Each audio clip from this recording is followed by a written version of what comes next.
Working up into the spot here.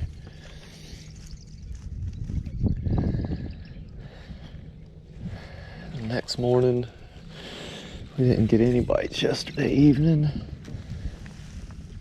but hopefully this incoming tide this morning will be a little bit better topwater action.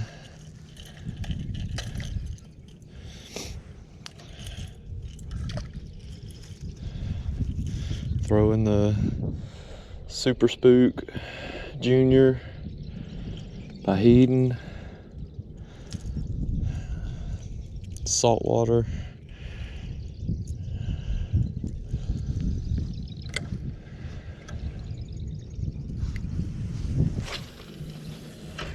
Right into the marsh grass. It's always a good idea to have a pair of glasses on when you're fishing topwater, because these things will launch like a darn bullet back at your face.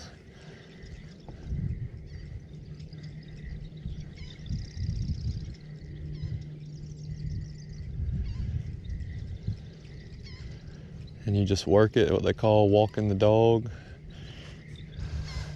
You're creating slack in the line and just bouncing it. And it just walks back to you. And you'll change that cadence to figure out what they're biting on. You know, you can do longer pops, which will give it kind of some glides.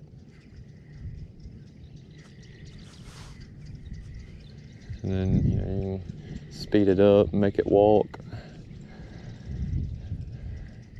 And you can let it sit sometimes. Giving it that pause gives them a chance to kind of come check it out.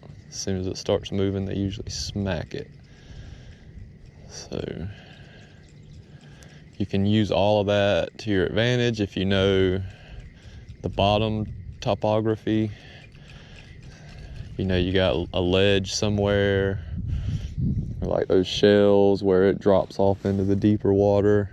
You could pitch it up into the shallows, work it real good, you know, make a lot of movement, get their attention that something's coming. And then when you get out over the deeper water where the fish are holding, pause it or slow your cadence down a little bit. Sometimes speeding it up over that deeper water is what gets them to hit it. So you just have to change it up, try different combinations. You'll figure out what they like. And once that happens, you start getting those first couple little blow ups. Stick with it. Have fun.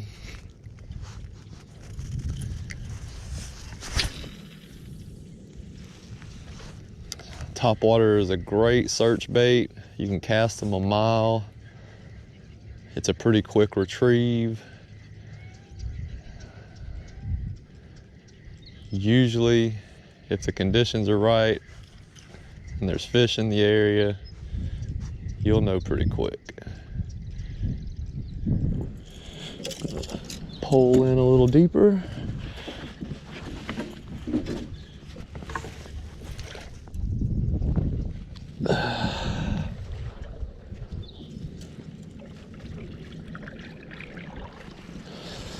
So a little about these paddles. They're Cypress guide paddles made locally here by Doug Henson. These things are essential for the way that I fish. This paddle's my push pole, paddle, anchor spike. I use it to check the depth.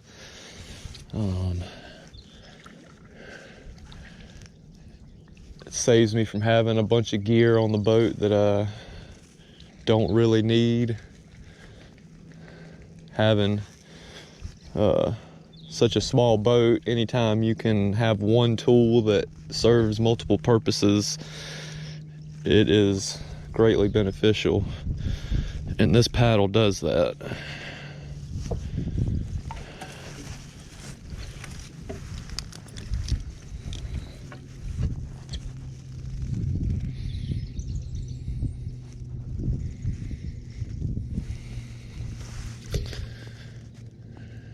You can get yourself one here at the marina or Ace Hardware in Alonia, Georgia.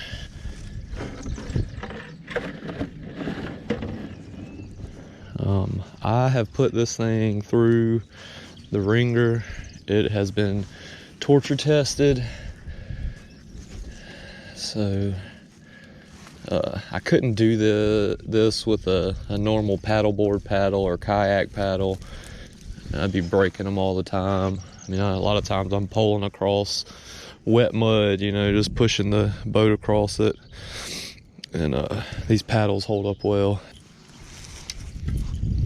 He also does like regular canoe paddles, and he'll custom do any type of paddle you want if you get in touch with him.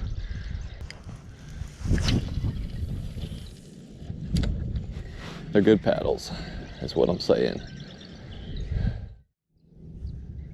Man, this spot's been getting blown up.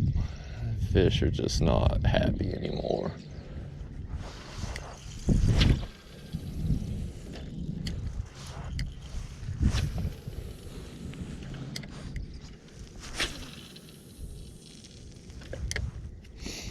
Stingrays are showing up in numbers. The redfish are going to be here any day now.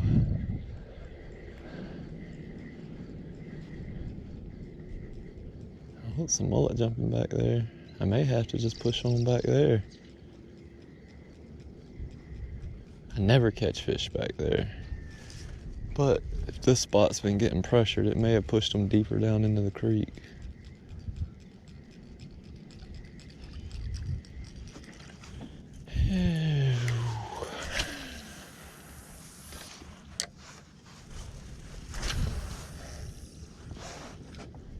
Curse of the video camera.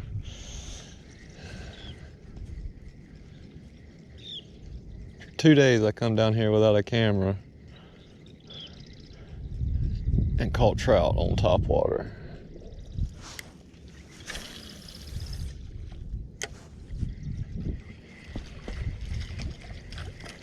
Not today.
Got him.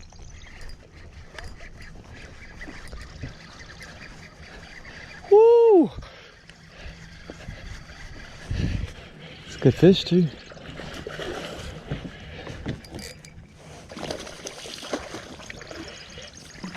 Oh, that's a good fish.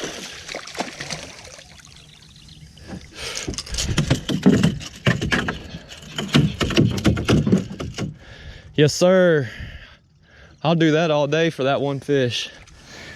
Woohoo!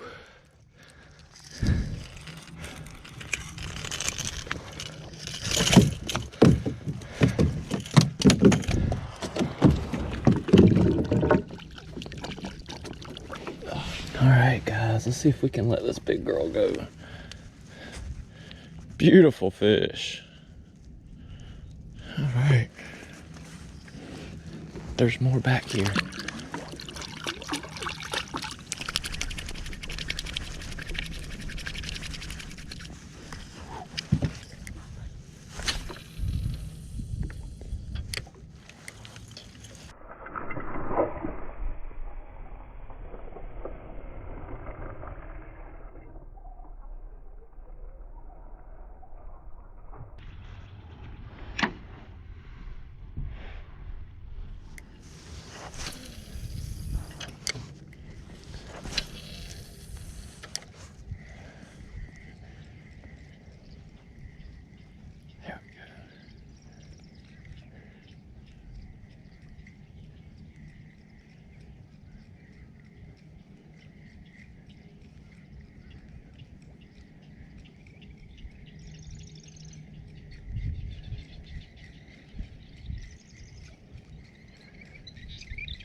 Alright guys, so as you could tell, it's a little tough fishing, but the one fish we caught was a good one.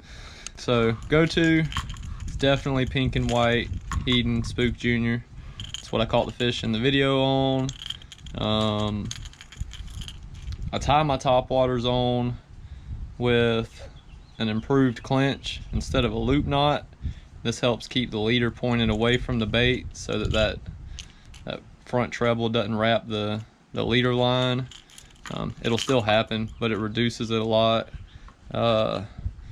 Here's a chartreuse and black, same deal, Spook Jr. Probably my second go-to would be this guy, and this is one that I made. It's a cedar plug. It's designed like a popping cork. It has a through wire and a bead on the front, weight on the back, and that as you're walking it, that wire's sliding in and out and making a popping sound, and that's where you get your sound from. It's kind of similar to a one knocker, which is not on the table here, but I do like to throw a bone one knocker. Caught a lot of good fish on a bone one knocker. Caught a lot of good fish on this guy. Same setup, little beefier shrimp pattern that I painted, but through wire, kind of popping cork design.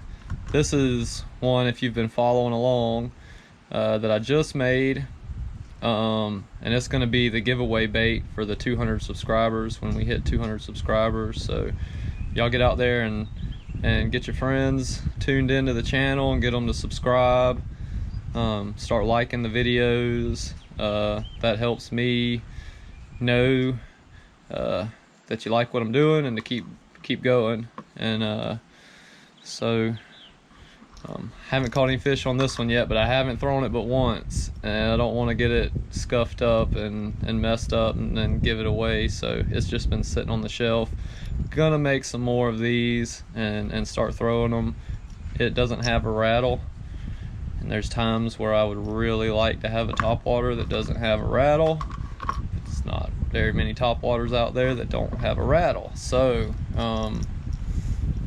one of the times where I think not having a rattle would be good is if you ever see schools of mullet nosing around on the surface, you can work a topwater plug up into that middle of that school and just let it sit. And just give it little twitches here and there as the school kind of moves and changes direction. And man, when it's on and that's happening, man, they will pick that bait out of the middle of that school every time. It's the odd man out, and they will just smash it. So it's fun. Topwater fishing is fun. It's as good as it gets. And so I wanted to get this video out to you guys so that y'all could kind of see what I'm doing, how I'm doing it, and go out there and try to replicate it yourselves, because 'tis the season to throw some topwater plugs. Incoming tide, that's the ticket. You'll catch them on the outgoing, but incoming tide is almost always a better topwater tide. So if you compare incoming tide with low light conditions, cloudy days, early morning, late evening, go out there, put you one of these on, and have fun. It's a blast.